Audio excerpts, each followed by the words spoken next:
নমস্কার, গল্পকথক রীতি চ্যানেলে আপনাদের সবাইকে স্বাগত। আজকে শুরু করব আরোগ্য নিকেতন উপন্যাসের 11তম পর্ব। মাস দেড়েক পর মশাই এবং শ্বেতাব দাবায় বসেছেন। ভাদ্র মাস, আকাশ এরই মধ্যে এবার নির্মেঘ নীল। অনাবৃষ্টির বর্ষা শেষ হয়েছে প্রায় সপ্তাহখানেক আগে এবং এই এক সপ্তাহের মধ্যেই মাঝ শরতের আবহাওয়া ফুটে উঠেছে আকাশের মাটিতে। আজ দাবা খেলার আসর জমজমাট। শতরঞ্জির পাশে দুখানা থালা নামানো রয়েছে। জন্মাষ্টমী গিয়েছে। আতর বউ আজ তালের বড়া করেছেন, একটু ক্ষীরও করেছেন। সেই সব সহযোগে চা পান করে দাবায় বসেছেন। মশাই অবশ্য খাননি। অসময়ে তিনি কোনো কালেই এক কাপ চা ছাড়া কিছুই খান না। ডাক্তারি পেশার সময় রংলাল ডাক্তারের ওখানে ওটা অভ্যাস করেছিলেন। লোককে কিছু খেয়ে চা খেতে উপদেশ দিলেও নিজে বিকেলবেলা খালি পেটেই চা খেয়ে থাকেন। খেতে তার বেলা যায়, খিদে থাকে না। এই একটা কারণ বটে, কিন্তু আসল কারণ অন্য। সন্ধ্যার পর অর্থাৎ দাবা খেলা অন্তে, সেই 7টায় হোক আর 8টাতেই হোক বা 12টাই হোক, মুখ হাত ধুয়ে কাপড় চোপড় ছেড়ে ইষ্ট স্মরণ করে তবে আহার করেন। পরমানন্দ মাধব। আতর বউয়ের মেজাজ আজ ভালো আছে। গতকাল জন্মাষ্টমীর উপবাস করেছিল। আজ শ্বেতাবকে নিমন্ত্রণ করে দুপুরে ব্রাহ্মণ ভোজন করিয়েছে, বিকেলে জলযোগ করিয়েছে এবং শ্বেতাবের ভোজন বিলাসিনী স্ত্রীর জন্য তালের বড়া ক্ষীর বেঁধে দিয়ে খুব খুশি মনেই আছে। শুধু ব্রাহ্মণ ভোজন নয়, দম্পতি ভোজন করানো হয়ে গেল। ব্রত উপবাস করলে আতর বউ ভালোই থাকে।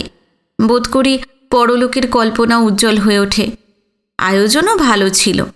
অভিযোগ করতে পারেনি আতর বউ। মশাইয়ের পরম ভক্ত পরাণ খাঁকে ডাক্তার কয়েকটা ভালো তালের কথা বলেছিলেন। খাঁ এক ঝুড়ি খুব ভালো এবং বড় বড় তাল পাঠিয়ে দিয়েছিল। এবং রামহরি লেটের বাড়ি থেকে এসেছিল একটা ভালো সিধে, মিহি চাল, ময়দা, কিছু গাওয়া ঘি, কিছু ডালদা, তেল, তরিতরকারি এবং একটা মাছ। রামহরি সেই মরণাপন্ন অবস্থা থেকে বেশ একটু সেরে উঠেছে এবং রামহরির পুত্রবধূ পৌত্র ফিরে এসেছে। তারাই এখন সেবা শুশ্রূষা করছে। মশাইয়ের কাছে তাদের আর কৃতজ্ঞতার অন্ত নাই। রামহরির নতুন বউ তার ভাইকে নিয়ে পালিয়েছে। রামহরির মেজাজ অবশ্য খুবই খিটখিটে। শশীর উপর শব্দভেদী বাণের মতন কটু বাক্য প্রয়োগ করে।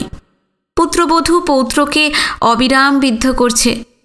কিন্তু এই খিটখিটে মেজাজের মধ্যেও রামহরি মশাইকে দেখে সজল চোখে বলে, বাবা, আর জন্মে আপনি আমার বাপ ছিলেন। সেই দিন থেকেই ক্রমান্বয়ে 20 দিন তিনি নিত্যই রামহরিকে দেখে এসেছেন। সিধেটা বোধ করি সেই সম্বন্ধ ধরেই পাঠিয়েছে রামহরি। নইলে একালে চিকিৎসককে উপঢৌকন কি সিধে পাঠানো উঠেই গিয়েছে। একালে নগদ কারবার। বুড়ো রামহরি পূর্বজন্মের বাপের বন্দনা করছে। একদিন মশাই হেসে রামহরিকে বলেছিলেন, শশী তাহলে কাকা ছিল নাকি বলিস? হ্যাঁ, তোকে তো পথে বসিয়েছিল। হ্যাঁ, রামহরিও হেসেছিল। মশাই বলেছিলেন, দেখ, তোর আর জন্মের বাবা যদি তোর উপর আমার এত মায়া, তবে তোর এই জন্মের ব্যাটার ছেলের উপর কি এত বিরূপ হওয়া ভালো? তবে একটা কথা বলবো বাবা, তুমি সেরে উঠলেও এই রোগ কিন্তু একেবারে ভালো হবে না। সাবধানে থাকবে, বুঝেছ? আর উইল টুইল যদি করো তবে এখনই করে ফেলো। আর একটি কথা, যে মেয়েটিকে তুমি শেষে মালা চন্দন করেছ তাকেও কিন্তু বঞ্চিত করো না। রামহরির এই তরুণী স্ত্রীটিও তা এর মধ্যেই খিড়কির পথে আতর বউয়ের কাছে এসে ধর্ণা দিয়েছিল। পরামর্শ যে শশীর, তাতে মশাইয়ের সন্দেহ নাই। বোধহয় কিছু প্রণামীও দিয়ে গিয়ে থাকবে। বোধহয় নয়, আতর বউ যখন ওকালতি করেছে তার জন্য হয়ে, তখন ফি নিশ্চয়ই নিয়েছে। মশাই এ নিয়ে ক্ষুব্ধ হয়েছিলেন, কিন্তু কোনো প্রশ্ন করেননি। তিনি নিজেই রামহরিকে একথা বলেছেন। আতর বউ যা করেছে তার দায়িত্ব নিজের, তবে স্বামীকে যদি স্ত্রীর পাপের ভাগ নিতে হয় নেবেন। ইহলোকে আতর বউয়ের অগ্নিদাহের জ্বালার উত্তাপ জীবন ভোর সইতে পারলেন, আর পরলোকে পাপের ভাগের বোঝা বইতে পারবেন না? খুব পারবেন। ডাক্তারেরা বলেছে বিপিন ভালো আছে, হিক্কা তার আর হয় নাই, সেখানেও নিত্য যেতে হয়। তিনি নাড়ি না দেখলে রতনবাবুর আবার তৃপ্তি হয় না। প্রদ্যোৎ ডাক্তারও আসে, সে আসে তার পরে। কোনো কোনো দিন দেখা হয়ে যায়, দু একটা কথাও হয়, সে শুধু নমস্কার বিনিময় মাত্র। তিনি হাত দেখেই চলে আসেন, বলে আসেন ভালোই আছে, এর বেশি কিছু না। মনের মধ্যে সেই কথাগুলি ঘুরে বেড়ায়, মহান্তের তিরোধানের দিনে যে কথাগুলো তিনি হরেনকে বলেছিলেন। ফুঁকোটা হাতে ধরেই সেতাব চাল ভাবছিল। মশায় বললেন, ও বাবা, ন হরি ব্রহ্মা ন চর শঙ্কর। ওর নিদান হেঁকে দিয়েছি মানিক, 3 চাল। 3 চালেই তোমার মন্ত্রী অকস্মাৎ গজের মুখে পড়ে কাত। মশাই সেতাবের মন্ত্রীকে নিজের গজের মুখে চাপা দিয়ে রেখেছেন, এদিকে কিস্তি দিয়েছেন। সেতাব ভাবছে। মশাই সেতাবের হুঁকো থেকে কলকেটা ছাড়িয়ে নিয়ে টানতে শুরু করলেন। তামাকটা পড়ে কেন মিছিমিছি? সেতাব বল ফেলে দিয়ে কলকের দিকে হাত বাড়ায়, বলল, দে, তোর পর্তা ভালো আজ। মিথ্যে বলেনি সেতাব। মশাই আজ পরপর 2 বাজি জিতলেন। সেতাব কঠিন খেলোয়াড়, ওর সঙ্গে জেতাও কঠিন, প্রায়ই চটে যায় বাজি। 100 বাজির 90 বাজি চটে যায়, 10 বাজিতে হার জিত হয়, সেও সমান সমান। কঠিন রোগী থাকলে মশাই অনেক সময় খেলতে বসবার আগেই সেকালের জুয়ার বাজির মতন ভাবেন। আজ যদি সেতাব হারে তবে রোগকে হারতে হবে, আর সেরে উঠবে রোগী। সঙ্গে সঙ্গেই হাসেন। নারী দেখার অনুভূতি মনে পড়ে যায়। ও মিথ্যে হয় না, হবার নয়। রোগের কথাই মাথায় ঘুরতে থাকে। যন্ত্রচালিতের মতন খেলে যান। সেতাব একসময় বলে ওঠে, মাত। সেতাব তামাক খেয়ে একরাশ ধোঁয়া ছেড়ে কথাটার পুনরাবৃত্তি করলে, তোর পর্তা ভালো, সত্যিই ভালো জীবন। রামহরিকে যা তুই বাঁচালি রে, খুব বাঁচিয়েছিস। পরমায়ু পরম ঔষধ সেতাব। রামহরির আয়ু ছিল, সারাটা জীবন কুস্তি কসরত করেছে, সেও এক ধরনের যোগ। সাধারণ মানুষের সঙ্গে এদের তফাৎ আছে। ওর সহ্য শক্তি কত সেইটাই বিচার করছিলাম আমি। শক্তি হলো আয়ুর বড় কথা। রোগের সঙ্গে যুদ্ধ করে কি ওষুধ? করে জীবনী শক্তি, আয়ু। হ্যাঁ, তাহলেও হাত যশটা তো তোমার বটে বাবু, সে তোমার চিরকাল আছে। নতুন ছক সাজাতে লাগলো সেতাব। সাজাতে সাজাতে বললে, শশীর কথা শুনেছিস? শুনেছেন, তাও শুনেছেন। গুটি সাজাতে সাজাতেই ডাক্তার হাসলেন। পর মুহূর্তেই তার কপালের দুপাশে রগের শিরা দুটো মোটা হয়ে ফুলে উঠল। ক্ষোভে থমথমে হয়ে উঠল স্থবির মুখখানা। সেই প্রথম দিনই শশী রামহরির ওখান থেকে একরকম পালিয়ে এসে মদ্যপান করে সারা নবগ্রামের প্রতি ডাক্তারখানায় চিৎকার করে বেরিয়েছে, আমি তো তবু কম্পাউন্ডার, বর্ধমানে রীতিমতন পাশ করে এসেছি। আর ওইটা যে হাতুড়ে, পুঁজি তো রংলাল ডাক্তারের খানকতক প্রেসক্রিপশন আর ওই বাপ পিতামহের মুষ্টিযোগের খাতা, আর নাড়ি ধরে চোখ উল্টে খানিকক্ষণ আঙুল টিপে টিপে তারপর বায়ু পিত্ত কফ। মনে হচ্ছে 10 দিন, না হয় ঘাড় নেড়ে। তাই তো, এই তো বলা। রামহরিকে বাঁচাবে? কই কই বাঁচাক দেখি। তাও তো গ্লুকোজ ইঞ্জেকশন দিতে হরেন ডাক্তারকে ডাকতে হয়েছে। আসল কথা, রামহরির টাকা বিষয়। সব বুঝি বাবা, সব বুঝি। রামহরি তো হরে হরে করবে। এখন বাঁচবে রব তুলে ইঞ্জেকশন, ওষুধ, ফি, গাড়ি ভাড়া, হেন তেন গোলযোগ বাঁধিয়ে 50, 100, 150 যা মেলে তাই বুড়োর লাভ। খেয়ে আর বুঝবে? আমার নামে তো যা তা বলেছে, কিন্তু ওই গোঁসাইকে, ওই চণ্ডীতলার গোঁসাইকে কে মারলে? হ্যাঁ, উনি মারেননি? আগের দিন রাত্রে 1 ডোজ ওষুধে ঘুম পাড়িয়ে দিলাম, সকালে তো ভালোই রইল। উনি গিয়ে কী সব ফুসমন্তর দিয়ে এলেন, সন্ধ্যেতে যাবেন, ওষুধ বিশুধ আর খাবেন না। সারা দিন ওষুধ না পড়ে বিকালে তার দাস্ত হল। হবেই তো, ব্যাস নিদান সার্থক হয়ে গেল। প্রদ্যোৎ ডাক্তারও তাই বলে। সন্ন্যাসী মরেছে, তার জন্য কারই বা মাথা ব্যথা, কিন্তু ওই লোকটির জীবনের মূল্যে এই জীবন মশাই নিজেকে নারী জ্ঞানে অভ্রান্ত বলে প্রমাণ করেছেন। কিন্তু আমি বলবো, উনি তো ওকে মেরেছেন, yes, in the true sense of the term.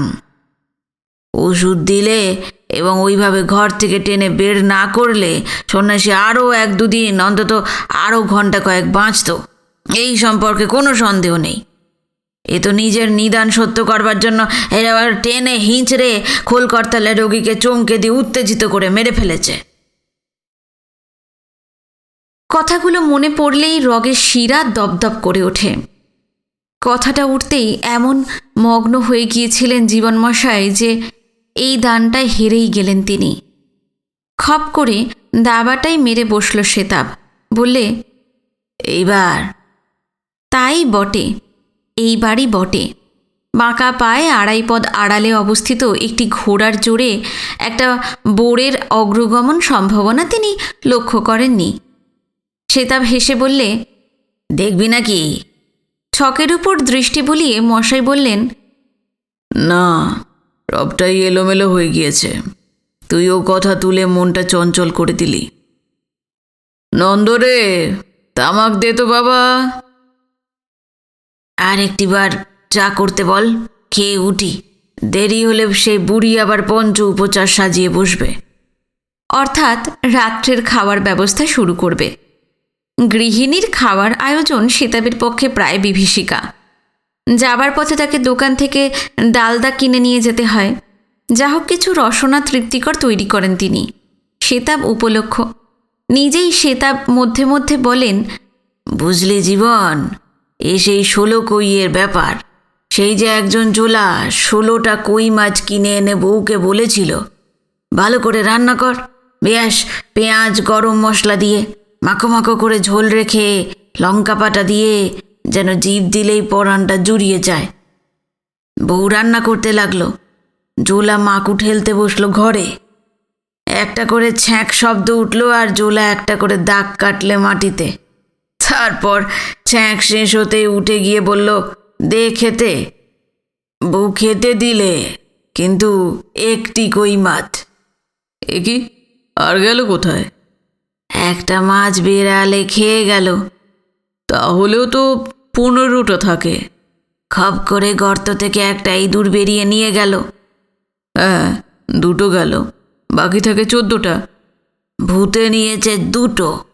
সেও শেওড়া গাছের ভূত মাছের গন্ধে জানলা দিয়ে হাত বাড়িয়ে, আরে বাবা ঠিক আছে, তবু তো 12টা থাকে। ভয়ে নড়ে বসতে গিয়ে হাতের ধাক্কায় 2টোই পড়ে গেল আগুনে। বুঝলি, এইভাবে জোলার বউ হিসেব দিলে 15টা কই মাছের। সেগুলো 19 সালে রান্না করতে করতে গুপ গুপ করে তিনি ভক্ষণ করেছেন।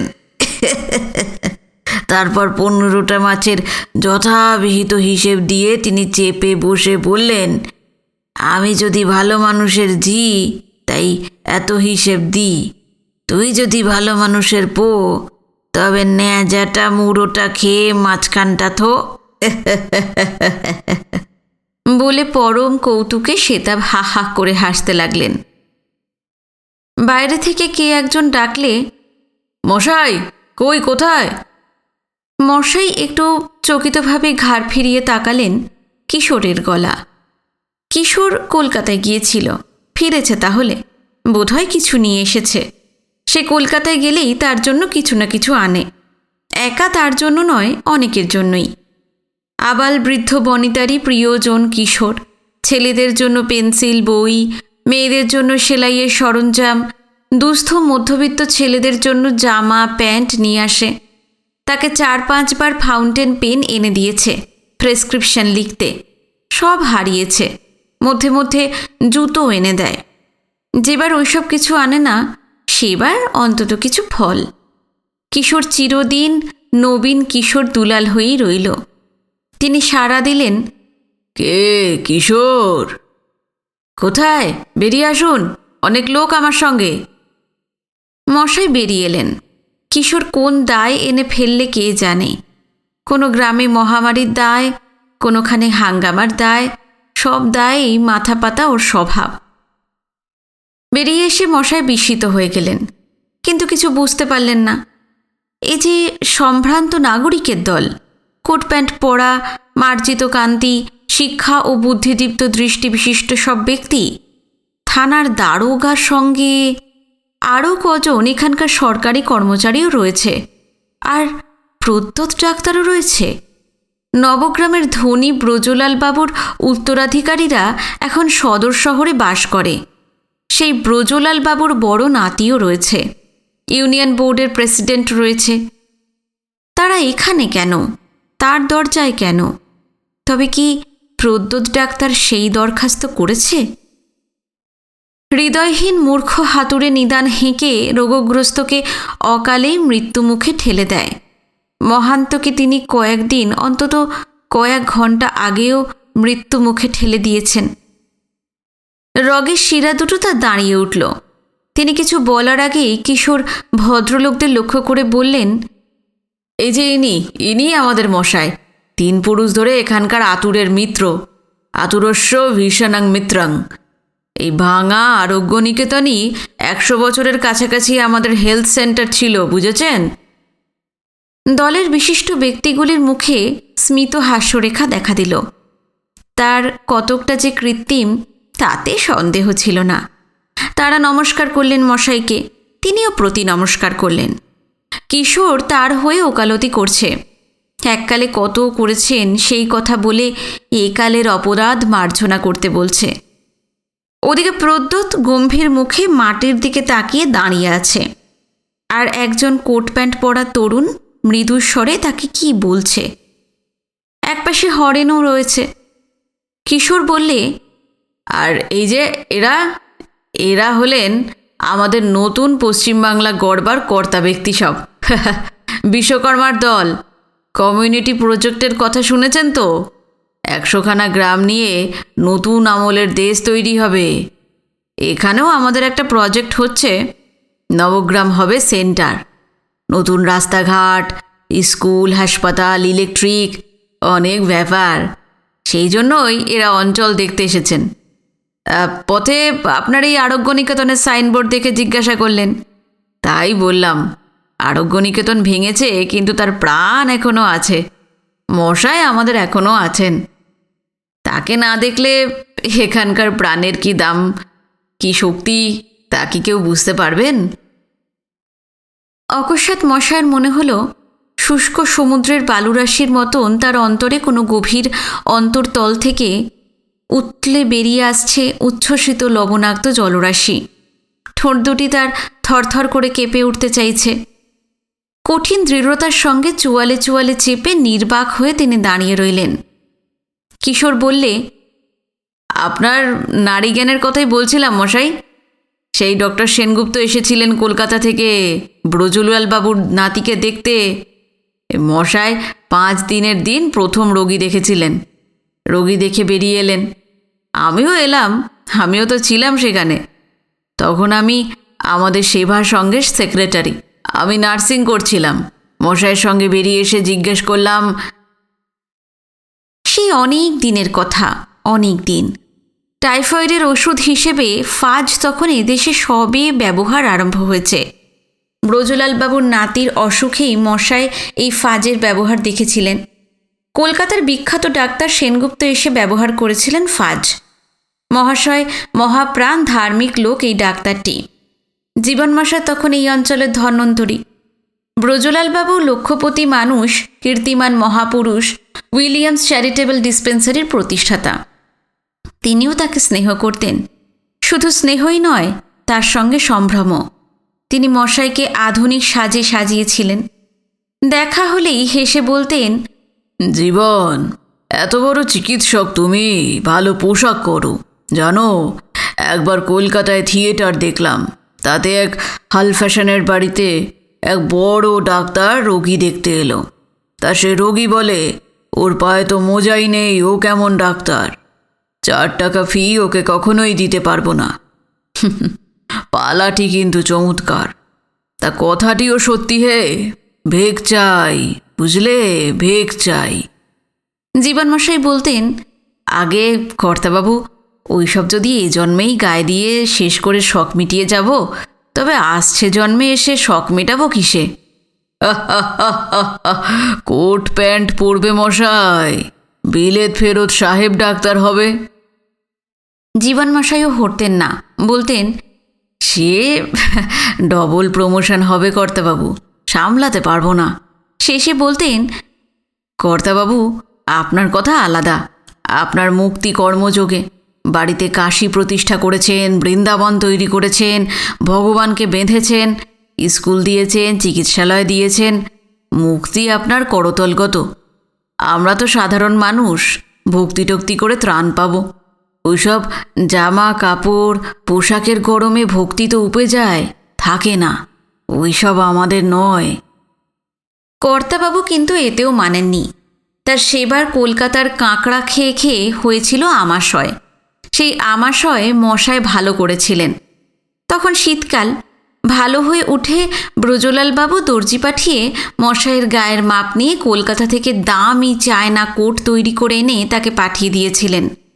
ব্রজলালবাবুর বাড়িতে অসুখ একটু বেশি হলেই তার ডাক পড়ত। সাধারণত দেখত তার চ্যারিটেবল ডিসপেন্সারির ডাক্তার। তার ডিসপেন্সারির ডাক্তারকে তিনি বাড়িতে না ডাকলে অন্য লোকে ডাকবে কেন? ব্রজলালবাবুর নাতি, তার দৌহিত্রের অসুখ, একজোড়ি জ্বর। কলকাতা থেকে মাতামহের বাড়ি এসে জ্বরে পড়েছে। ডিসপেন্সারিতে এসেছে তখন তরুণ একজন ডাক্তার। হরিশ প্রায় বছর 8 আগে চলে গেছে। তখন দুজন এসেছে, দুজনই পসার না হওয়ায় চলে গেছে। তারপর এই তরুণটি চক্রধারী, যে চক্রধারী এখন চিকিৎসা ছেড়ে প্রায় সন্ন্যাসী। চক্রধারী তার ছেলে বনবিহারীর বন্ধু। চক্রধারী দেখছিল 5 দিনেও জ্বরের বৃদ্ধিমুখ কম না পড়ায় তাকে ডেকেছিলেন ব্রজলালবাবু। অবশ্য উদ্বিগ্ন হওয়ার কোনো কারণ ঘটেনি তখন। তবু ধনী মানুষ, দৌহিত্র এসেছে কলকাতা থেকে, তাই তাকে ডেকে একজনের স্থলে 2 জন ডাক্তার দেখানো। শীতকালের দিনে জীবনমশাই চায়না কোটটি গায়ে দিয়েই দেখতে গিয়েছিলেন।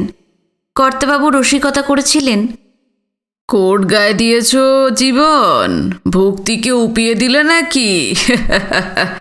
আগে ভক্তিকে জন্মের মতন শিখিয়ে তুলে রাখলাম কর্তাবাবু, সে যা হয় আসছে জন্মে হবে। তা ভক্তি যখন শিখিয়ে তুললাম তখন কোট গায়ে দিতে দোষ কি বলুন? ছেলেটির নাড়ি দেখবার আগে তার কানে এসেছিল কয়েকটি মৃদু স্বরের কথা। কলকাতারই কেউ অসন্তুষ্ট হয়ে পাশের ঘরে বসে বলেছিল, এইসব কি করছেন এরা? হাতুড়ি দিকে হাত দেখানো, এগুলো কিন্তু ভালো নয়। জীবনমশাইয়ের পায়ের ডগা থেকে রক্তস্রোত বইতে শুরু করেছিল মাথার দিকে। প্রাণপণে নিজেকে সংযত করে হাত দেখতে বসেছিলেন। তার বাবা বলেছিলেন, ধ্যান যোগে নাড়ি পরীক্ষা করতে হয়। সেদিন সেই যোগ যেন মুহূর্তেই সিদ্ধি যোগে পরিণতি লাভ করেছিল। সেই ধ্যান যোগে তিনি অনুভব করেছিলেন কঠিন সান্নিপাতিক দোষদুষ্ট নারী। নাড়ি ছেড়ে উঠে বাইরে এসে হাত ধুয়ে দৃঢ় কণ্ঠে বলেছিলেন, ছেলেটির জ্বর সান্নিপাতিক, মানে টাইফয়েড কর্তাবাবু। এবং কি কি জীবন? এবং বেশ শক্ত ধরনের টাইফয়েড। ভালো চিকিৎসা চাই, সদর থেকে কাউকে এনে দেখান। ওই পাশের ঘরের কথা তার কানে না গেলে হয়তো তিনি এইভাবে বলতেন না, একটু ঘুরিয়েই বলতেন। সদরের ডাক্তার এসে দেখে বলেছিলেন, যিনি বলেছেন তিনি বোধহয় একটু বাড়িয়েই বলেছেন। টাইফয়েড বটে, তবে কঠিন কিছু নয়, সেরে যাবে। কিন্তু জীবনমশাই তার সামনেই ঘাড় নেড়ে বলেছিলেন, না, তার জ্ঞানে রোগ কঠিন, তবে যদি বলেন তিনি হাতুড়ে, সে অন্য কথা। আজকের কিশোর তখন তরুণ। সে বাইরে তার সঙ্গে এসে তাকে জিজ্ঞাসা করেছিল, কি দেখলেন ডাক্তারবাবু, খুব শক্ত? মশাই তাকে বলেছিলেন, ব্যাপারটা জটিল বাবা কিশোর, সদরের ডাক্তার বুঝতেই পারছে না। জিভের দাগ, পেটের ফাঁপ, দুবার জ্বর ওঠানামা, জ্বরের ডিগ্রি এইসব দেখে ও বিচার করছে, কিন্তু আমি তো নারী দেখেছি, ত্রিদোষ দুষ্ট নারী। এবং তুমি বলো না কিশোর, এই রোগ আর ব্রহ্মা বিষ্ণুর হাতে নেই। এক শিব, যিনি নাকি মৃত্যুর অধীশ্বর, তিনিই যদি রাখেন সে আলাদা কথা। সত্যি সত্যি 10 দিন পর থেকেই এই রোগ হঠাৎ কঠিন হয়ে উঠল। শহরের ডাক্তার আবার এসে বললেন, হ্যাঁ, দ্বিতীয় সপ্তাহে এই রোগ বাড়ে, তাই বেড়েছে। তা হোক, ওষুধ দিয়ে যাচ্ছি, এতেই কমে যাবে। কিন্তু 13 দিনের দিন রোগ হয়ে উঠল কঠিনতর। কিশোরকে মশাই বললেন, বিকার আসছে কিশোর, 18 দিন অথবা 21 দিনেই এই ছেলেটি মারা যাবে। মনে হচ্ছে তার আগেই সান্নিপাত দোষে একটি অঙ্গ পঙ্গু হয়ে যাবে। আমি দেখতে পাচ্ছি কিশোর, সান্নিপাতিক জ্বর এমন পূর্ণ মাত্রায় আমি আর দেখিনি বাবা। 14 দিনের দিন ছেলে অজ্ঞান হয়ে গেল। মেনিনজাইটিস যোগ দিলে। কলকাতায় লোক গেল, বড় ডাক্তার চাই, যা লাগে। জীবনমশাই বললেন, তাহলে অবিলম্বে কর্তাবাবু, আজই, নইলে আক্ষেপ করতে হবে কিন্তু। এই রোগ বড় কঠিন। সেই মুহূর্তেই চোখ পড়েছিল কলকাতার সেই আত্মীয়টির দিকে। একটু হেসে বলেছিলেন, আমার অবশ্যই হাত দেখে মনে হচ্ছে রোগ অত্যন্ত কঠিন। কলকাতা থেকে বড় ডাক্তার এসেছিল, এমডি। বয়স অল্প হলেও বিচক্ষণ চিকিৎসক, জাতিতে বৈদ্য, নারী দেখার অধিকার রাখেন। ধীর, স্থির, মিষ্টভাষী। ডাক্তার সেনগুপ্ত সত্যকারের চিকিৎসক। তিনি রোগের বিবরণ শুনে ফাজ নিয়ে এসেছিলেন। ফাজ সেই প্রথম ব্যবহার হলো এই অঞ্চলে। জীবনমশাইয়ের সঙ্গে তিনি পরামর্শ করেছিলেন। নারী দেখে অনুমানের কথা শুনে বলেছিলেন, আপনার অনুমানই বোধহয় ঠিক, তবু আমাকে চেষ্টা করতে হবে, শেষ পর্যন্ত দেখতে হবে, আর কর্তব্য করে যেতে হবে। কি করব? 18 দিনের দিনই ব্রজলাল বাবুর দৌহিত্র মারা গিয়েছিল। 18 দিনের সকালবেলা বাম অঙ্গ পড়ে গিয়েছিল, বাঁ চোখটি পর্যন্ত নষ্ট হয়ে গিয়েছিল। চারিদিকে জীবনমশাইয়ের নারী জ্ঞানের খ্যাতি উঠেছিল। এরপর কিশোর বলে চলেছিল সেকালের জীবনমশাইয়ের কথা। শুধু খ্যাতি নয়, একটি দৃষ্টিও তার খুলে গিয়েছিল এরপর থেকে। তিনি বুঝতে পারতেন সে আসছে কি না আসছে, নারী ধরলে অনুভব করতে পারতেন অনায়াসেই। এবং সেই কথা ক্ষেত্রবিশেষে, অর্থাৎ রোগী প্রবীণ হলে স্পষ্টই বলতেন। মণি চাটুর্যের মায়ের বেলা বলেছিলেন, বাবাজি, এবার বুঝি মাথা কামাতে হয় গো। মণি চাটুর্যের চুলের শখ ছিল অসাধারণ। রাম মিত্তিরকে তার বাপের অসুখে প্রথম দিন দেখেই বলেছিলেন, রাম, বাবার কাছে যা শুনবার জানবার জেনে শুনে নিও, উনি বোধহয় এই যাত্রা আর উঠবেন না। রোগী অল্প বয়সী হলে ইঙ্গিতে বলতেন, তাই তো হে, রোগটা বাঁকা ধরনের, তুমি বরং ভালো ডাক্তার এনে দেখাও। কাউকে অন্যভাবে জানাতেন। এরই মধ্যে একদিন সুরেনের ছেলে শশাঙ্কর বড় ভাই এসে বললে, মশাই কাকা, একবার শশাঙ্ককে দেখে আসবেন। কি হয়েছে শশাঙ্কর? জ্বর হয়েছে আজ দিন 4। আচ্ছা, যাব, কাল সকালে যাব বাবা।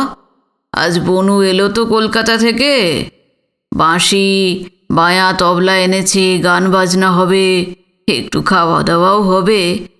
তা বাবা তুই আসিস, আমি কাল সকালেই যাব। বনবিহারীর বন্ধু শশাঙ্ক, বছরখানেকের ছোট। জমিদারি সেরেস্তার হিসাব নবিশ তার সেই বাল্যবন্ধু সুরেনের ছোট ছেলে। বাল্যকালেই মাতৃবিয়োগ হয়েছিল। সুরেন বেঁচে থাকতেই তার বিয়ে দিয়ে সংসারী করে দিয়ে গিয়েছে। ভালো ছেলে, মিষ্টভাষী ছেলে শশাঙ্ক। কি হলো ছেলেটার? পরের দিনই সকালেই শশাঙ্ককে দেখতে গিয়েছিলেন। সুরেনের গৃহিণীহীন সংসারে বধূরাই আপন আপন স্বামী নিয়ে স্বাধীনা। তরুণী বধূটি শশাঙ্কর শিয়রে বসেছিল। সম্ভবত শশাঙ্কর জড়তপ্ত কপালে নিজের মুখখানি রেখেই শুয়েছিল। মশাইয়ের জুতোর শব্দে উঠে বসেছে। শশাঙ্কের কপালে সিঁদুরের ছাপ লেগে রয়েছে। ডাক্তার একটু হাসলেন। মেয়েটি ছেলেটি দুজনেই তার স্নেহাস্পদ। বধূটিও তার জানাশোনা ঘরেরই মেয়ে, বাল্যকাল থেকেই দেখে আসছেন। স্নেহের বশে এই মশাই মেয়েটির দিকে চাইলেন। চোখ তার জুড়িয়ে গেল।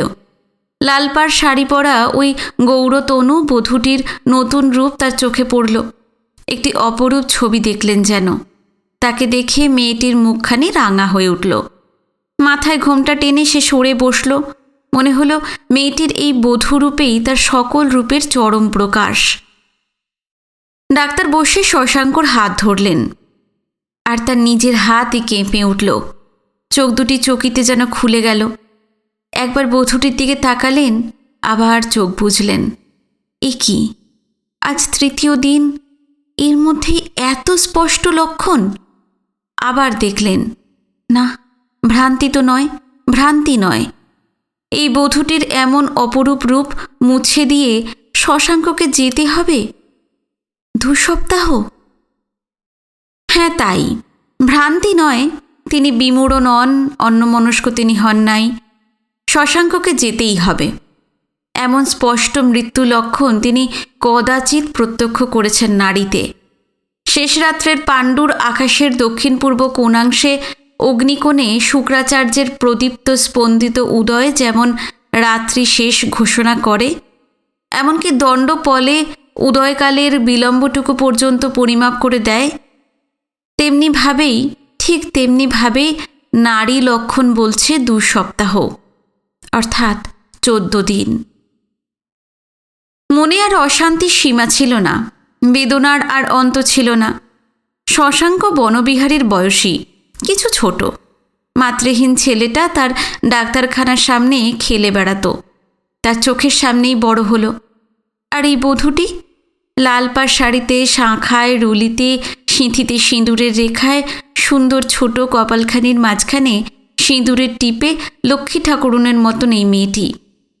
এই সমস্ত শোভার সব কিছু মুছে যাবে। থান কাপড়, নিরাভরণ মূর্তি কল্পনা করতে পারেননি জীবনমশায়। মনে পড়েছে মেয়েটির বাল্যকালের কথা। পাশের গাঁয়ের মেয়ে, এই অঞ্চলে জাগ্রত কালী ঠাকুরের সেবায়েতের মেয়ে, বড় সমাদরের কন্যা। মেয়েটিকে ছেলে বয়সে বাপ মায়ে বলতো বিল্লি, পুষি। ওই আদর কাঙালিপনার জন্য আর আমিষের রুচির জন্য। একখানি ডুরে কাপড় পরে কালীস্থানের যাত্রীদের কাছে সিঁদুরের টিপ দিয়ে বেড়াতো আর পয়সা আদায় করে পেঁয়াজ বড়া কিনে খেত। অন্তরটা বেদনায় টনটন করে উঠল। 2 দিন পর শশাঙ্কের নাড়ি দেখে তিনি একেবারে আর্ত হয়ে উঠলেন। স্থির জেনেছেন যে শশাঙ্ককে যেতে হবে। নাড়িতে যেন পদধ্বনি শুনতে পাচ্ছেন, সে আসছে। ওষুধ ব্যর্থ হয়ে যাচ্ছে। সেই আর্ত মানসিকতার আবেগে একটা কল্পনা করে আতর বউকে ডেকে বললেন, দেখো, কাল রাত্রে আমি স্বপ্ন দেখেছি মা কালীকে ভোগ দিচ্ছি। মা যেন সেই ভোগ নিজে হাত পেতে নিচ্ছেন। আর কি আশ্চর্য জানো, মা যেন আমাদের শশাঙ্কের বউ। তার আশ্চর্যের কি? শশাঙ্কের বউ কালীমায়ের দেবাংশীর মেয়ে। হয়তো এক কাজ করো আতর বউ, শশাঙ্কর বউকে কাল একটু নেমন্তন্ন করে খাওয়াও তো। বেশ তো। আমিষের নানা আয়োজন করে এই বধূটিকে খাওয়াতে চেয়েছিলেন। বড় একটা মাছের মুড়ো তার পাতে দিতে বলেছিলেন। শশাঙ্কর তখন 6 দিন জ্বর। জ্বরটা শুধু বেড়েছে, অন্য কোনো উপসর্গ দেখা দেয়নি। বাকুলের কালীবাড়ি থেকে প্রসাদী মাংসও আনিয়েছিলেন। কি যে ভ্রান্তি হয়েছিল তার! মাছের মুড়োটা নামিয়ে দিতেই বধূটি চমকে উঠেছিল। স্থির দৃষ্টিতে কিছুক্ষণ সমস্ত আয়োজনের দিকে তাকিয়ে হাত গুটিয়ে উঠে পড়েছিল। আতরবউ ব্যস্ত হয়ে উঠে বলেছিলেন, এ কি, কি হলো তোমার? আমার শরীরটা কেমন করছে, আমি বাড়ি যাচ্ছি। সন্ধ্যায় ডাক্তার শশাঙ্ককে দেখে বেরিয়ে এলেন বাড়ি থেকে। মৃত্যু লক্ষণ নাড়িতে উত্তরোত্তর স্পষ্ট হয়ে উঠছে। তবলার বলে ঠিক মাঝখানে এসেছে। সেই গতিতে বাজছে। কাল সপ্তাহ শেষ, আর 1 সপ্তাহ 1 দিন, অষ্টাহ। বাড়ির মুখেই একটা গলি। ডাক্তারের ভারী পা আরও ভারী হয়ে উঠেছে। পিছন থেকে ডাক শুনলেন, দাঁড়ান। ডাক্তার ফিরে দাঁড়ালেন। দেখলেন একটি কেরোসিনের ডিবে হাতে দাঁড়িয়ে আছে শশাঙ্কর বউ। ডিবের আলো তার মুখের ওপর পড়েছে। গৌরবর্ণ মুখের ওপর রক্তাভ আলো। সিঁথিতে সিঁদুর ডগডগ করছে। চোখে তার দৃষ্টি স্থির, আর তাতে প্রশ্ন। মশাইয়েরও সে দৃষ্টি অসহ্য মনে হলো। তিনি চোখ নামিয়ে নিলেন, বললেন, কিছু বলছো? ও বাঁচবে না, তাই না? লুকোবেন না আমার কাছে? আশ্চর্য ধীরতা তার কণ্ঠস্বরে। প্রশ্নের উত্তর দিতে পারলেন না ডাক্তার। মেয়েটি বললে, যদি না বাঁচে তো কি করব? আপনিই বা কি করবেন? কিন্তু এমনি করে আপনার নিজের ছেলের মৃত্যু জেনে তাকে মাছের মুড়ো, মাংস এসব খাওয়াতে পারবেন? সেই কথা মশাইয়ের মনে পড়ছে। অবশ্য সেদিন তিনি এতে বিচলিত হননি। সেদিনের জীবন মশাই অন্য মানুষ ছিলেন, গরলাভরণ নীলকণ্ঠের মতো দৃক্পাতহীন। লোকে বলতো, মশাই সত্যি কথা বলবেই, সে ভালোই হোক আর মন্দই হোক। অনেকে বলতো, ডাক্তার কবিরাজেরা মৃত্যু দেখে দেখে এমনি হয়ে পড়ে, ঘাঁটা পড়ে যায় মনে। অনেকে বলতো, পয়সার বাড়ায় জীবনমশাই পাল্টে গিয়েছে, দাম্ভিক হয়েছে খানিকটা। কারোর কথাই মিথ্যে নয়, সবার কথাই সত্য। তবে এগুলি উপরের সত্য, ফুলের পাপড়ির মতো। মাঝখানে যেখানে থাকে মর্মকোষ, সেখানকার সত্য কেউ জানে না। সেখানে একদিকে ছিল বিষ, অন্যদিকে অমৃত। সংসার জীবনের অশান্তি, আতর বউয়ের উত্তাপ, মঞ্জুরির অভিশাপ, বনবিহারীর মধ্যে ফলেছিল সেই অভিশাপ। তিনি জানতে পেরেছিলেন এই বংশের মহাশয়ত্ব বনবিহারীর মধ্যেই হবে ধূলিসাৎ, এবং বনবিহারী যে দীর্ঘজীবী হবে না সেও তিনি জানতেন। অন্যদিকে হয়েছিল ধ্যান যোগে নারী জ্ঞানের অদ্ভুত বিকাশ। দুইয়ে মিলে তার সে এক বিচিত্র অবস্থা। কখনো আধুনিকদের ব্যঙ্গে বলে ফেলতেন নিষ্ঠুর সত্য, কখনো করুণায় আত্মহারা হয়ে বলে ফেলতেন। জীবনমশাই একটা গভীর দীর্ঘ নিঃশ্বাস ফেলে মেয়েটিকে বলেছিলেন, মা, শশাঙ্ককে যদি বাঁচাতে পারি তবেই এর উপযুক্ত উত্তর হয়। কিন্তু আমার ছেলের কথা বললে মা, শশাঙ্ক আর বনবিহারী একসঙ্গে খেলা করেছে, পড়েছে, সে সবই তুমি জানো। শশাঙ্কও আমার ছেলেরই মতো। আজ তার কথাই যখন বলতে পারলাম ইঙ্গিতে, তখন বনবিহারীকে যদি অকালে যেতে হয় আর আমি যদি জানতে পারি, তবে শশাঙ্কের বেলা যেমন জানিয়ে দিলাম তেমনিভাবেই জানাবো। রকমটা একটু আলাদা হবে। তোমাকে তো ইঙ্গিতে জানিয়েছি, কিন্তু বনুর বেলায় তোমার কথাই যদি ফলে মা, তবে আতুর বউকে স্পষ্ট বলবো, বনুর বউকেও স্পষ্ট বলবো, বনু বাঁচবে না, এবং তার যদি কোনো সাধ থাকে তাও মিটিয়ে নিতে বলবো। আমার উপর মিথ্যে ক্রোধ করলে মা, মৃত্যুর কাছে আমরা বড় অসহায়। অন্য কেউ বললে নতুন কালের পাশ্চাত্য বিজ্ঞান প্রভাবিত ব্যক্তিগুলি বিশ্বাসও করতেনই না, উল্টে ব্যঙ্গ হাস্য করতেন। কিন্তু কিশোর গোটা বাংলাদেশে পণ্ডিত এবং কর্মী হিসেবে সুপরিচিত, শ্রদ্ধার আসনে প্রতিষ্ঠিত। এছাড়াও আরও একটি মহৎ গুণে সে অধিকারী, সে সত্যবাদী। পৃথিবীতে কোনো গুরুতর প্রয়োজনেও সে মিথ্যে বলে না, এবং কারণ মনোরঞ্জনের জন্য সে সত্যকে অতিরঞ্জিত করে না। গল্প দুটি শুনে সকলের মুখেই প্রশংসা প্রসন্ন বিস্ময় ফুটে উঠল। একজন বললেন, সত্যি অদ্ভুত। কিশোর হেসে বললে, কি করছিলেন? দাবা খেলছিলেন বুঝি? এরই মধ্যে শ্বেতাব ঘর থেকে উঠে এসে জীবনমশাইয়ের পিছনে দাঁড়িয়েছে। ধোঁয়া দেখে আগুন অনুমানের মতো কিশোর অভ্রান্ত অনুমান করেছে। মশাই আজ ছোট ছেলের মতন লজ্জিত হলেন। মাথা হেঁট করে হেসে বললেন, বৃদ্ধ বয়সে অবলম্বন তো একটা চাই, কি করি বলো? তুমি তো শুনেছি এখনো ছেলেদের সঙ্গে ফুটবল খেলতে যাও। অবশ্যই তুমি নামেও কিশোর, কাজেও কিশোর। লোকে বলে কিশোরবাবু আর সাবালক হলো না, চিরকাল নাবালকই থেকে গেল। তাই থেকো বাবা, তাই থেকো, চিরদিন তুমি যেন তাই থেকো। বলতে বলতে তার চোখ দিয়ে দুটি জলের ধারা গড়িয়ে এলো। দীর্ঘকাল পর, সুদীর্ঘকাল পর, কতকাল পর তার হিসেব নাই। মশাইয়ের চোখে জল দেখে কিশোর একটু অভিভূত হয়ে বললে, আচ্ছা চলি, এদের সব দেখিয়ে আনি। রওনা হয়ে গেলেন তারা। সকলেই যেন কেমন হয়ে গেছেন, নিঃশব্দে অগ্রসর হয়ে গেলেন। কথা যেন হারিয়ে গেছে। দাঁড়ালো শুধু হরেন এসে বললে, একটা ভালো খবর আছে গো, বিপিনবাবুর আজ আবার ইউরিন রিপোর্ট এসেছে, দোষ খুব কমে গিয়েছে। ওবেলা যাবেন তো বিপিনবাবুকে দেখতে? আজ আমরা যখন যাব তখনই যদি যান তো খুব ভালো হয়। আজ একবার সকলে মিলে ভালো করে দেখব। অন্যমনস্কের মতন মশাই বললেন, সকলে মিলে দেখবে? বিপিন সুস্থ আছে, নিজেই বললে, ভালোই মনে হচ্ছে। রতনবাবু বললে, আজ ইউরিন রিপোর্ট এসেছে, যে দোষটুকু ছিল অনেকটাই কমে গিয়েছে। মশাই যখন গেলেন তখন ডাক্তারেরা আসেনি। বিপিনের হাতের জন্য হাত বাড়িয়ে মশাই বললেন, ভালো হবার হলে এইভাবেই কমে।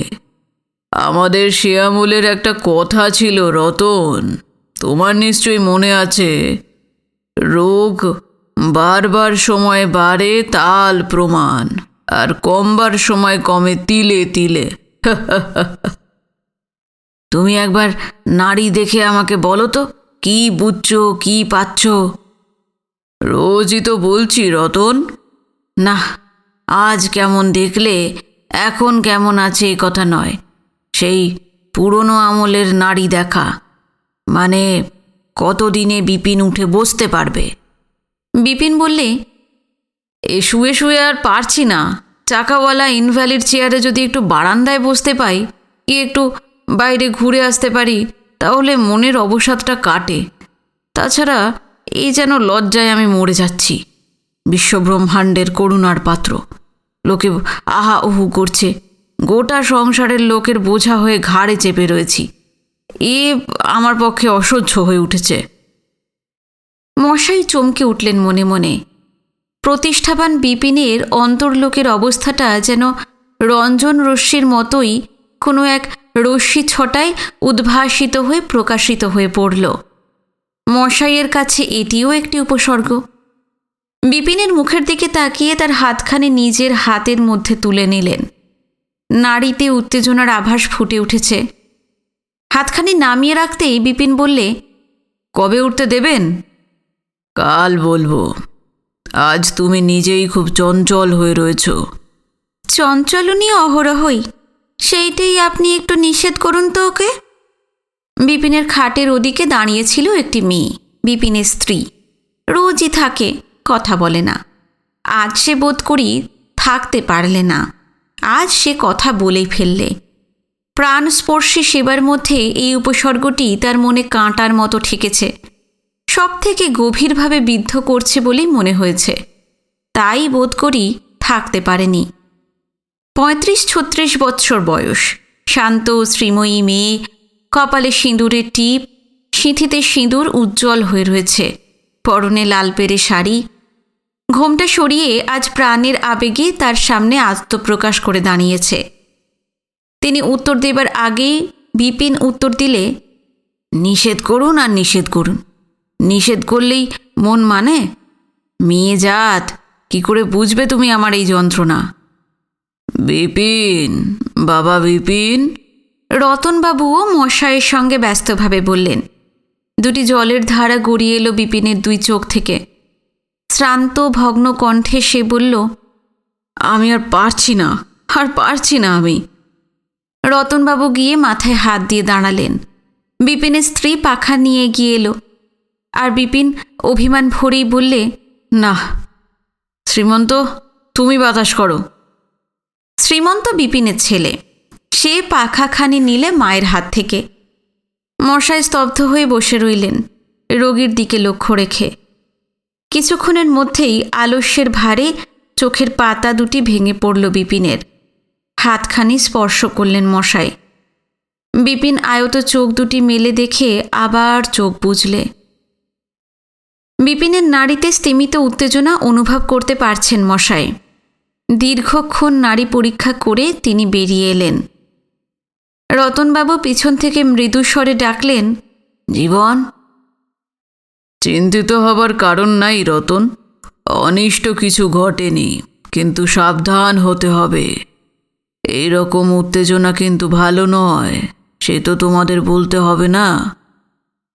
সচরাচর এই রকমই উত্তেজিত বিপিন হয় না, কিন্তু আজ হলো। কিন্তু আমি যা জানতে চাইছি, তোমাদের বংশে নিদান দেবার মতো নারী জ্ঞানের কথা আমি জানি, বিশ্বাস করি। আমি তাই জানতে চাচ্ছি। সেই নারী দেখার আমল চলে গিয়েছে রতন। এ আমল এ কাল আলাদা। আজ কত ওষুধ, কত চিকিৎসা আবিষ্কার হয়েছে, এখন কি আর সেই আমলের বিদ্যেতে চলে? এই ধরো ম্যালেরিয়ার জ্বর, আমার বিদ্যেতে 9 দিনে জ্বর ছাড়বে, কিন্তু এখন তো ইঞ্জেকশন বেরিয়েছে, প্যালুড্রিন এসেছে, 3 দিনেই জ্বর ছেড়ে যাচ্ছে। টাইফয়েড দেখে আমরা বলবো 18 দিন, 21 দিন, 28 দিন, 32 দিন, 48 দিন, অথচ নতুন ওষুধে 10-12 দিনেই জ্বর ছেড়ে যাবে। আজ নারী দেখে আমি কি বলবো বলো? আজ তো ডাক্তারেরা আসছেন, দেখবেন, তাদেরই জিজ্ঞেস করো। আপনি বলছেন না, আপনি লুকোচ্ছেন, কিন্তু নিজের ছেলের বেলায় তো লুকোননি। নারী কণ্ঠে এই কথাগুলি শুনে চমকে উঠলেন মশায়। ফিরে পিছনের দিকে তাকালেন। বিপিনের স্ত্রী পিছনেই দাঁড়িয়ে, কপালে সিঁদুর বিন্দু, সিঁথিতে সিঁদুরের দীর্ঘ রেখা, উৎকণ্ঠিত মুখে স্থির দৃষ্টিতে প্রশ্ন নিয়ে দাঁড়িয়ে আছে। স্মৃতি যেন তাকে চাবুক দিয়ে নির্মম আঘাত করলে। নিজেকে প্রাণপণে সংযত করে তিনি বললেন, আমি সত্যিই বলছি মা, আমি ঠিক বুঝতে পারছি না। তোমার বাড়ি এলেই আমার নিজের ছেলেকে মনে পড়ে, চঞ্চল হয়ে পড়ি, বুঝতে ঠিক পারি না। এর মধ্যে কোনো লুকোনো অর্থ নাই, তোমরা আমাকে ভুল বুঝো না। জীবনমশাই আর দাঁড়ালেন না, হনহন করে বেরিয়ে এলেন। ডাক্তারবাবু, ডাক্তারবাবু, ফিটা কাল দিও, কাল। মর্মান্তিক স্মৃতি একেবারে মুখোমুখি হয়ে দাঁড়িয়েছে। মনে হচ্ছে ঠিক যেন সেই প্রভেদ আছে। সে ছিল তরুণী, 16-17 বছরের নিতান্তই গ্রাম্য মেয়ে। ঠিক এমনই দৃষ্টি নিয়েই প্রথম তার দিকে তাকিয়েছিল শশাঙ্কর স্ত্রী। সে তাকে একরকম অভিসম্পাদ দিয়েছিল। সেই অভিসম্পাদ পূর্ণ হয়েছে। বনবিহারী মরেছে, শশাঙ্ক মরেছিল আগন্তুজ ব্যাধির আক্রমণে। তার নিজের কোনো অপরাধ ছিল না, নিজের প্রবৃত্তির রিপু হয়ে মৃত্যুকে সাহায্য করেনি। একালের বীজাণু পরীক্ষায় ব্যবস্থা এবং একালের বিস্ময়কর বীজাণুনাশক ওষুধ থাকলে হয়তো না। আপন মনেই ঘাড় নাড়লেন মশায়। শশাঙ্ক বাঁচত না। একালেও পেনিসিলিন প্রয়োগ করে সকল রোগীকে বাঁচানো যায় না। রোগের কারণ, বীজাণুর স্বরূপ নির্ণয় করেও ফল হয় না। তবে শশাঙ্কর কোনো অপরাধ ছিল না। তার মৃত্যু মানুষের চিকিৎসা বিজ্ঞানে অপূর্ণতা, অসম্পূর্ণতা। মৃত্যু ধ্রুব, কিন্তু সেই মৃত্যু আয়ুর পরিপূর্ণ ভোগান্তে সূর্যাস্তের মতো প্রসন্ন সমারোহের মধ্যে। সেই কারণেই শশাঙ্কর কোনো অপরাধ ছিল না এবং ওই বধূটির প্রতি মমতায় তিনি অভিভূত হয়ে পড়েছিলেন। মুখে বলতে পারেননি, ওই বধূটিকে নিমন্ত্রণ করে জীবনের শেষবারের মতন মাছ মাংস খাইয়ে মনের বেদনাকে প্রকাশ করতে চেয়েছিলেন।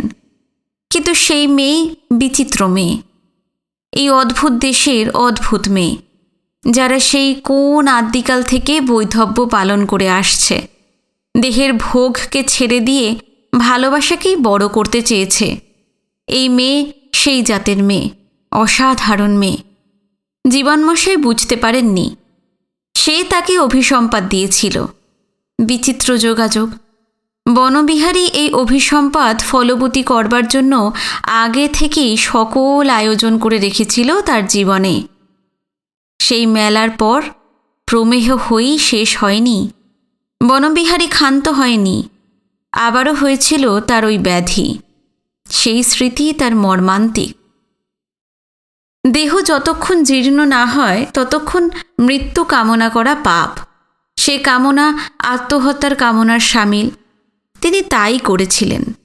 আহার বিহার সমস্ত কিছুর মধ্যে জীবনমশাই হয়ে উঠেছিলেন আর এক মানুষ। কুলধর্মকে তিনি লঙ্ঘন করেন না, লঙ্ঘন করেছিলেন আয়ুকে রক্ষা করার, দীর্ঘ করার নিয়মকে। কোনো ব্যভিচারের পাপে কলঙ্কিত করেননি বংশকে, কিন্তু নিজের উপর অবিচারের আর বাকি রাখেননি। মন উদ্ভ্রান্ত হয়ে গিয়েছিল।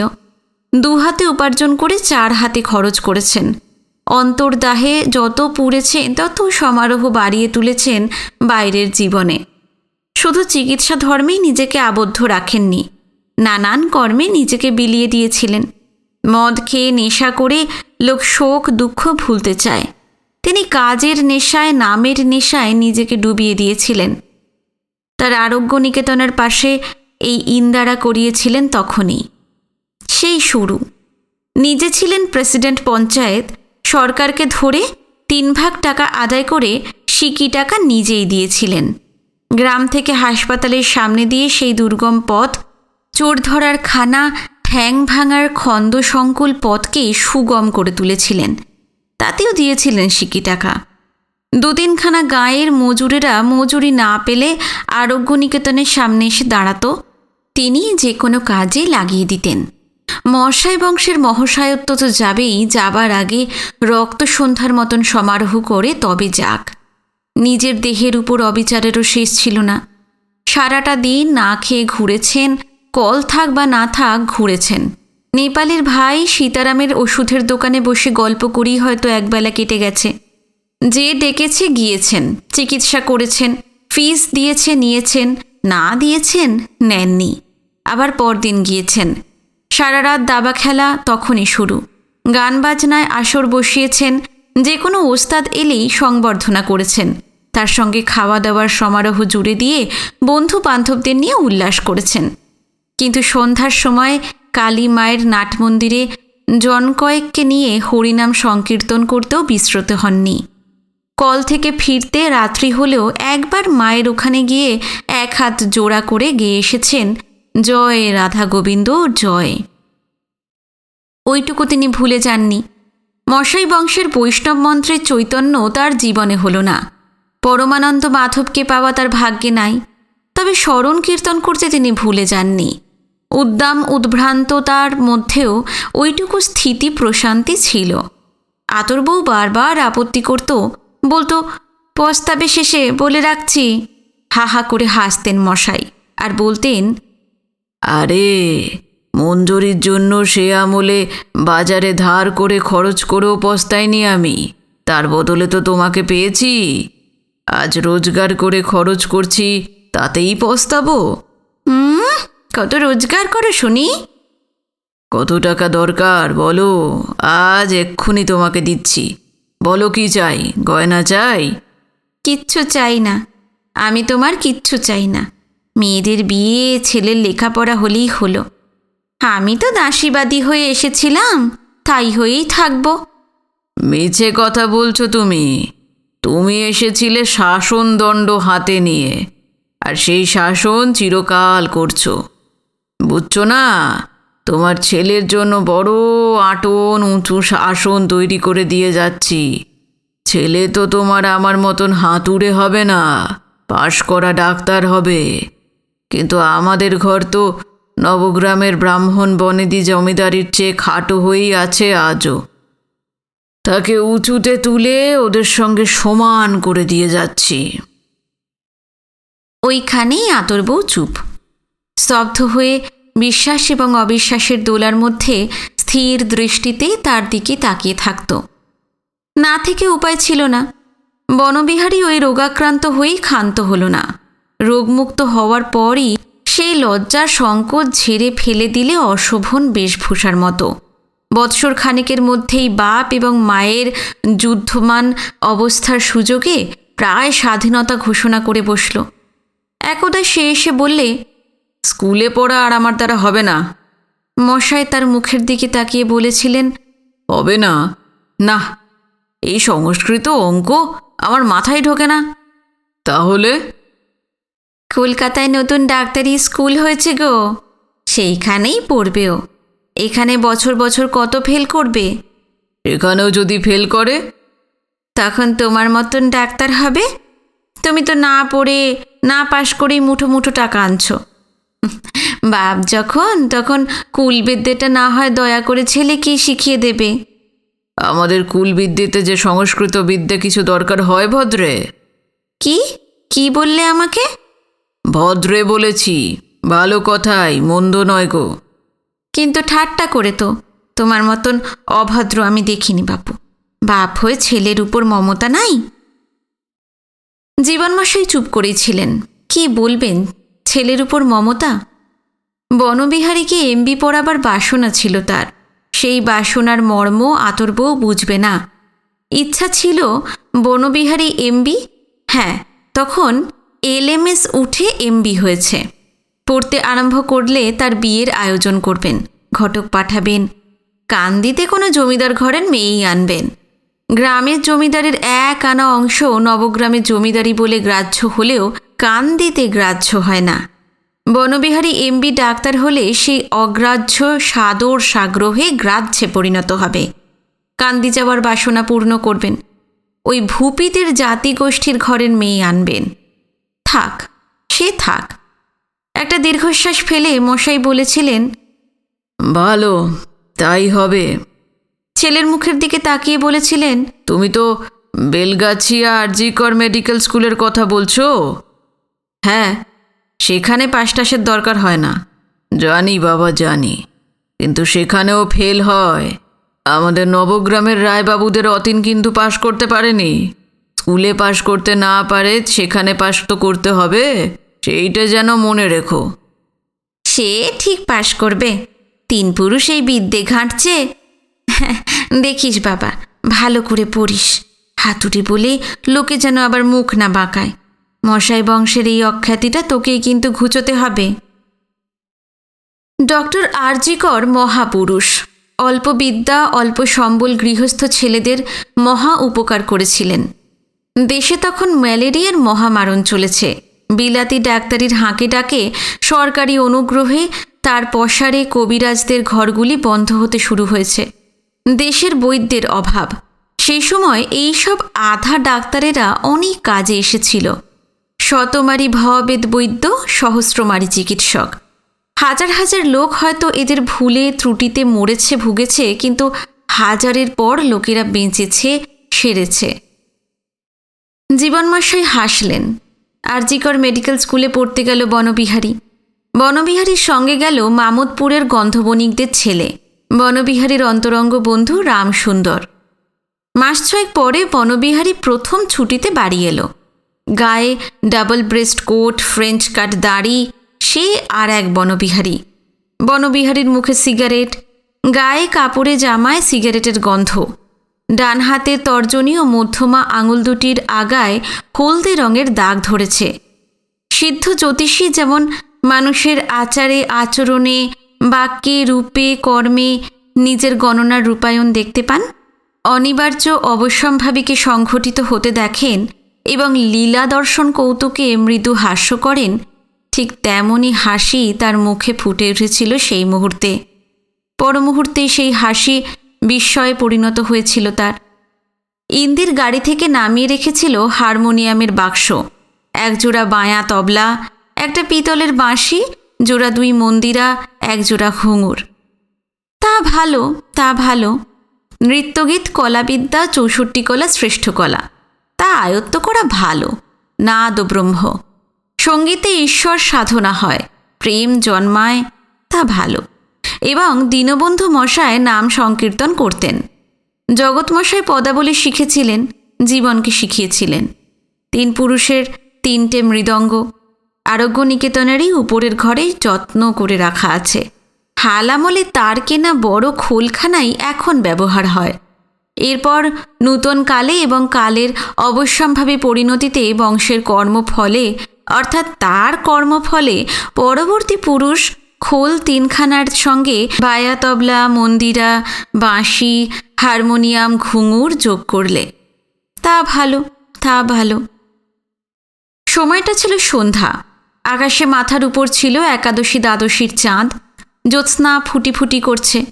স্থানে স্থানেই গাছপালা, ঘরবাড়ির ছায়ার মধ্যে অন্ধকার যেখানে গাঢ় হয়েছে, সেই সব স্থানে ফাঁকে ফাঁকে বেশ স্পষ্ট হয়ে ফালি ফালি ধোয়া কাপড়ের মতন এসে পড়েছে। কোথাও কোথাও মনে হচ্ছে ধোয়া কাপড় পরে কেউ যেন রহস্যময়ী আড়ালে গোপনে দাঁড়িয়ে সঙ্গীত জানাচ্ছে। অতর্কিত এই ছায়া দেখে চমকে উঠেছিলেন জীবনমশাই।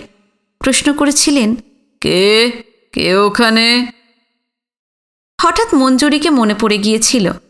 বনবিহারীর কুৎসিত রোগ প্রথম প্রকাশ হলেও তাকে মনে পড়েছিল। মনে হয়েছিল ভূপির কুৎসিত রোগে তিনি হেসেছিলেন, তাই বোধহয় বনবিহারী সেই রোগ ধরিয়ে তাকে উপহাস করলে। পরক্ষণেই হেসেছিলেন, না, কেউ নয়। জ্যোৎস্না পড়েছে 2টি ঘরের মাঝের গলিতে। মঞ্জুরি নয়। কৌতুকে সে হাসছে না। মঞ্জুরি তো মরেনি, সে ছায়ামূর্তি ধরে আসবে কি করে? তবে এ তারই অভিশাপ। তার অভিশাপেই মঞ্জুরির জীবন ব্যর্থ হয়েছে। মঞ্জুরির অভিশাপ তাকে লাগবে না? অথবা তার নিজের অভিশাপ মঞ্জুরির মতন একটা সামান্য মেয়ের জীবন পুড়িয়ে শেষ হয়নি, ফিরে তাকে নিজেকেই লেগেছে। মঞ্জুরি বিধবা হয়েছে, ভূপি বোস মরেছে। ওই সেদিন আতর বউ ছেলের সামনে মঞ্জুরির কথা তুলে তাকে মনে করিয়ে দিলে নতুন করে। তারপর তিনি খোঁজ নিয়েছিলেন। মঞ্জুরি বিধবা হয়েছে, সন্তান বলতে একটি মেয়ে। সে পেয়েছে বাপের সোনার মতন রং আর মায়ের তনুমহিমা মুখশ্রী। ভূপি সর্বশান্ত হয়েই মরেছে। মেয়েটির কিন্তু এই রূপের জন্য এবং বংশ গৌরবের জন্য বড় ঘরে বিয়ে হয়েছে। মঞ্জুরি এখন মেয়ের পোষ্য। মেয়ের মেয়েকে নিয়ে সে নাকি সব ভুলেছে, পরমানন্দে আছে। জীবনমশাই দাঁড়িয়ে ভাবছিলেন। আতর বউ এসে ডেকেছিল, বাড়ির মধ্যে এসো, ছেলে এলো আর তুমি দাঁড়িয়ে রইলে। জীবনমশাই বলেছিলেন, আজ রাত্রে বন্ধু বান্ধবদের নিয়ে একটা খাওয়া দাওয়া করব ভাবছি। বনু এলো। তা করো না। জীবনমশাই ইন্দিরকে ডেকে একটা ফর্দ তৈরি করে দিলেন। কালা চাঁদ চন্দ্র রোকায় অবগত হইবা, ফর্দ অনুযায়ী জিনিসগুলি ফর্দবাহককে দিবা, দাম পরে পাইবা। ফর্দের শেষে পুনশ্চ লিখে দিলেন, আমার নামে বরং একটা হিসাব খুলিবা, অতঃপর তোমার দোকান হইতেই জিনিস আনিব। মাহ চৈত্র ও আশ্বিনে 2 দফায় হিসাব মতো টাকা পাইবা। নন্দ তখন ছোট। নন্দকে ডেকে বলেছিলেন, নতুন জেলেকে ডেকে আন, বল 4-5 জন জাল নিয়ে আসবে, মাছ ধরানো হবে পুকুরে। আর ডাকতে পাঠালেন বিখ্যাত পাখোয়াজি বসন্ত মুখুজ্জকে। গাইয়েও তিনি নিয়ে আসেন। হোক, গানবাজনা হোক। বাকি যে কটা দিন আছে সে কটা দিন খেলে হৈ হৈ করেই কাটুক। পরমানন্দ মাধবকে পাওয়া তার ভাগ্য ফলও নয়, কর্মফলও নয়। আজকের পর্ব এখানে শেষ করলাম। পর্ব ভালো লাগলে অবশ্যই জানাবেন, ভিডিওতে লাইক দেবেন। যারা নতুন এসেছেন, যদি আমার গল্প পাঠ ভালো লেগে থাকে চ্যানেলটি সাবস্ক্রাইব করে রাখবেন। আজকে এই পর্যন্তই। নমস্কার, সবাই খুব ভালো থাকবেন।